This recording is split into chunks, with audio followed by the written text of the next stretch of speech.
Yeah, some of these photos just look fake. It's just like someone generated them with AI. This was pre-AI.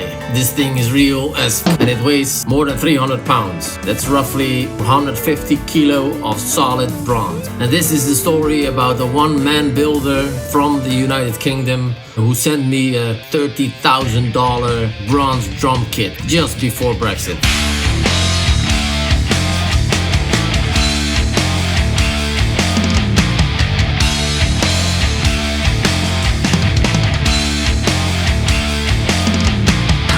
The first time I heard about VK drums was when I was at Rotterdam Drum Department sampling snare drum. This was the beginning of my sampling journey. I just asked the guy, can I come to your shop and sample some snare drums? And kindly he did. So I went over with some stuff, just a simple rig with some microphones and a laptop, and I started recording snares. And then I came across this solid bronze 14x8 Tempest snare, and I was like, holy.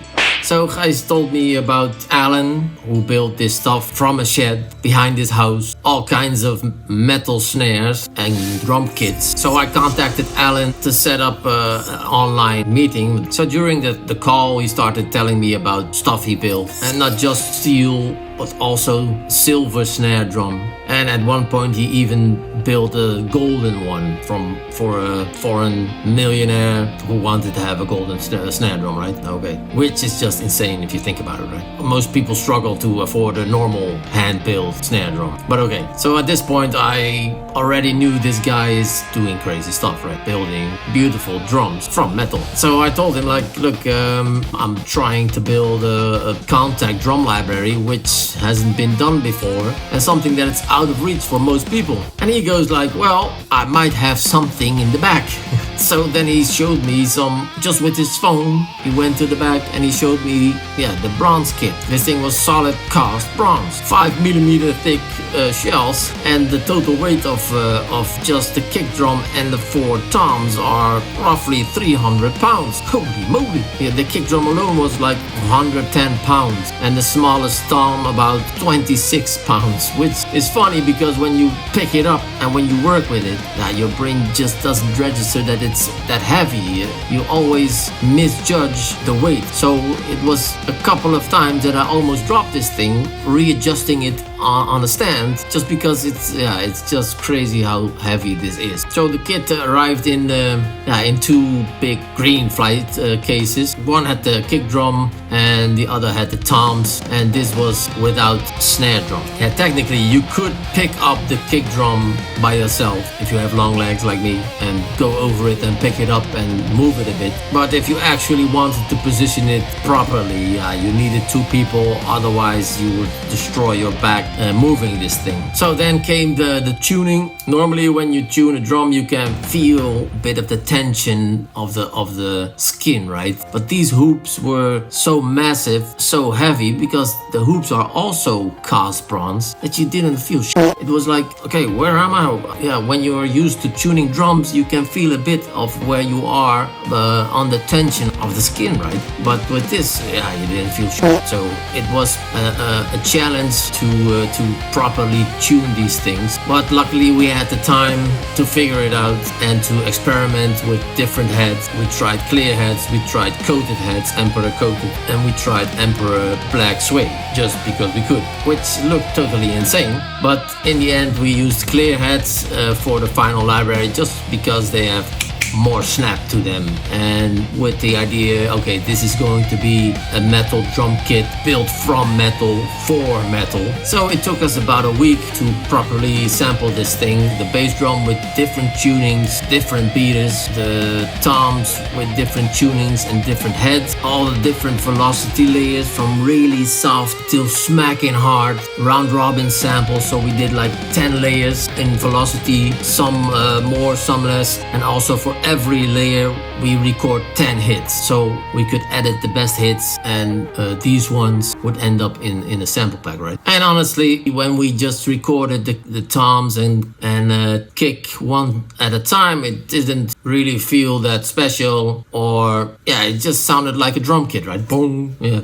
Okay, great. Nothing really magical, just a heavy as drum kit, right? The moment that it really clicked, that it really made an impact, was when we actually put it up complete kit with cymbals, snare drum, and started shooting some promo videos for this drum kit, right? And that was the first time we really set it up completely. Cymbals with stands, with the whole shebang, microphone. And I remember I was sitting in my control room, like just right next to the drum kit. We had like a small control room next to a live room, which was in a big hall. And I remember I was sitting in this booth, shaking my ass off. I thought, what the hell is this for earthquake? We are getting hit by a tsunami here in Rotterdam. And I already did a lot of drum recordings in that studio, but this wasn't just loud, it was violent as f. It was just like a freaking earthquake was coming over, not exaggerating how much mass and volume was coming out of this thing. Just really fucking crazy. And that's when I realized this thing is heavy in more than one way, right?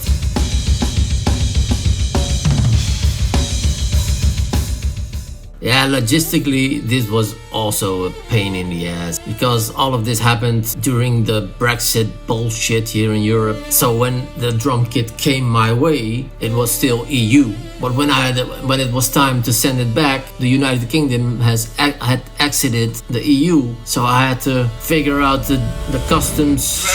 Not only did the fee for sending this thing to the UK triple, I needed to prove that I didn't buy this thing. Otherwise, they wanted VAT from me, like BTW here, right? I needed to pay tax on this thing, but I simply just borrowed it. I didn't buy it. I just borrowed it and sent it back. So that took me like 1 or 2 days just to figure out the paperwork and dealing with customs. That was really a bitch. Where can I go? It seems I've lost my way. I'm barely hanging on.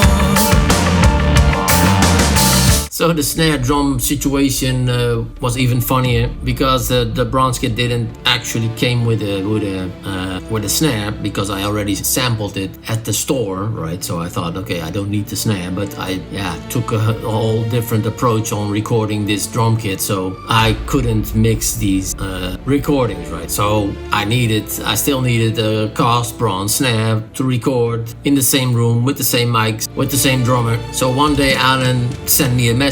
He told me, hey, I sold a 13x8 Tempest to a dude in Canada, but I can ask him if it's okay that I send the snare first to you for sampling, and then you send it to Canada. So I thought, yeah, that's my chance to go to record this 13x8 Tempest snare. So we did. So the snare literally came from England to Rotterdam to Canada. And of course, customs also had to be a problem with this thing, and they thought again that I bought this thing, so they wanted VAT on this thing, taxes. Yeah, really a pain in the ass, but also I figured it out. More paperwork.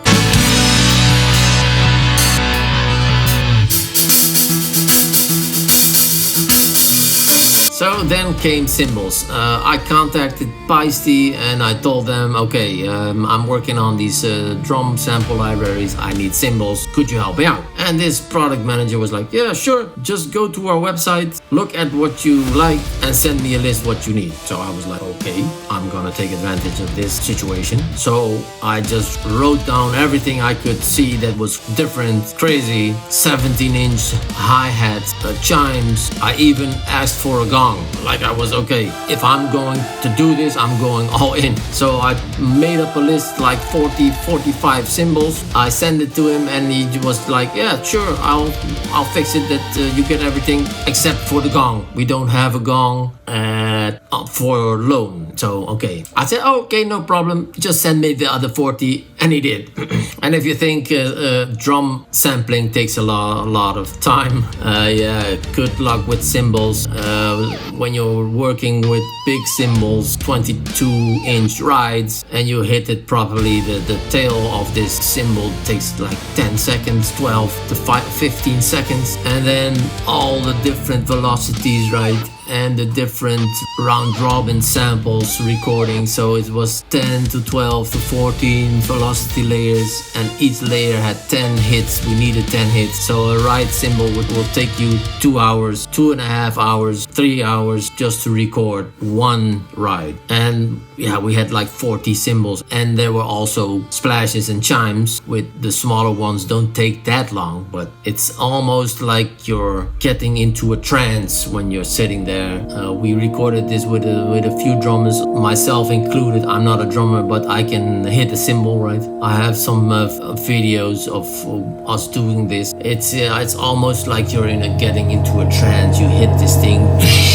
and then you wait, and then you wait till the sound disappears, and then you hit it again at the same strength, and then you sit there for another 10 seconds. Yeah, you start really small, right? Ping or ding, but gradually you ramp up the velocities. Yeah, you're sitting there for hours and hours, and it's almost enlightened. Anyway, that was the process.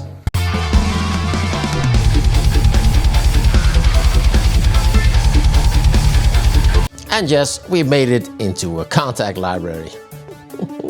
The reason why we sampled the bronze kit, it's a unique thing that just a handful of people can afford, and due to its impracticality, and nobody is lugging this thing around. Maybe big acts with a big ass truck could be using something like this, but just normal blokes like you and me could never afford something like that. And if you could afford it, it wouldn't fit into my Fiat Panda. It would destroy my car. And not only the kit, you need like heavy duty stands. You couldn't use lightweight stands. It would never hold up the weight. And then the stands, the cymbals, everything, you were talking about maybe 450 pound drum kit in total. And let me do one more tom with this thing. He has a version where there's 5 toms, right? Yeah, 2 bass drums, 5 toms, 3 snares, 15 cymbals. Yeah, you're gonna need a moving crew or a forklift to make this happen.